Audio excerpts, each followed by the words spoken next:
Welcome to the ClassForKids monthly roundup for April. So as we bid adieu to a very busy fourth month of the year, what has it looked like here at ClassForKids? Well, it has looked like growth, it has looked like change, and it has looked like planning. So let's get some of the guys in here and hear about what has been happening over the past month. We're here with Heather, who earlier this month attended the franchise show in London at the Excel on behalf of ClassForKids with Michaela. That's right, isn't it? Yes. How did you find it? This is their first kind of time in the franchise space. I know it was a much bigger show, but how did you find the event? Yeah, it was really interesting. We got to chat to a lot of our current customers, whether it's franchises that are currently, they've got 50 franchises or they've not even got one yet, they're looking to franchise and kind of see what the market's like. We got a lot of good conversations and we've learned a lot from it too on how we can support our clubs that are looking to franchises or currently are franchises, how we can do that better. Brilliant. And Michaela was on a panel there as well. She was speaking on a panel at the event? Yes, she was. So she was speaking a lot about the franchise relationships between franchisors and franchisees, how we support that. We can obviously have a bit of a different perspective on it because we're kind of sitting in the middle, how we can support both, whether we have the relationship with the franchisee or the franchisor or both. So yeah, I think she provided some good insight to everyone in the kids activity area. That's right.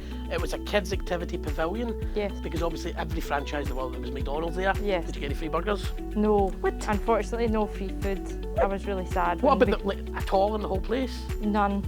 That's not a franchise event I want to go to. Kids activity pavilion. Yeah. That was all people within our industry? Yes, it was, and there was actually some displays some franchises had out in our area, so it was very busy with a lot of different things going on. But yes, it was good to have everyone in one area. Obviously everyone's like-minded, everyone's having good conversations, even franchises which were in the same industry, so for example football, they were speaking to each other and how they could support each other. So yeah, it felt like a very supportive networking sort of environment. It was really nice. So Stephen, you are our events and production manager. I am.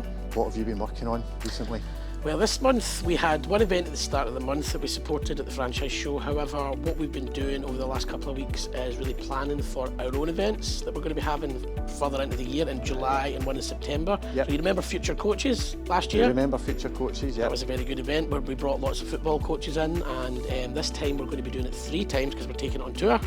On tour? Road trip? Tell me more. We will be in Glasgow, Birmingham and London in the month of July over a kind of 2 or 3 day period. We're quite quick succession where we're not going to announce any of the keynote speakers yet, but we're kind of really knocked this up a notch. Venue wise as well, it's all really nice places we're going to be. People will be able to find out how they can get tickets for it relatively soon, so that's going to be exciting. And the next thing we've got, which is in September in Birmingham, we're going to put on our own dance event. Amazing. Future Coaches sounds great, and that's aimed at football coaches, right? That's right, yep. Yep, brilliant. So tell me more about the dance event then, because I don't know anything about that. It's not a dissimilar model to what we've done with Future Coaches, in that what we're doing is getting together loads of key people from the dance industry. That's going to be about empowering dance schools to grow, to do better, to get bigger, to think of themselves as businesses. So yeah, it's going to be an exciting couple of months. Amazing, brilliant. Sounds really interesting, and I'm looking forward to getting more updates on who's going to be joining us. Oh. So that's it, another blink and it's gone type of month here at ClassForKids. Be sure to check in with us again next month to see what we've been up to in May.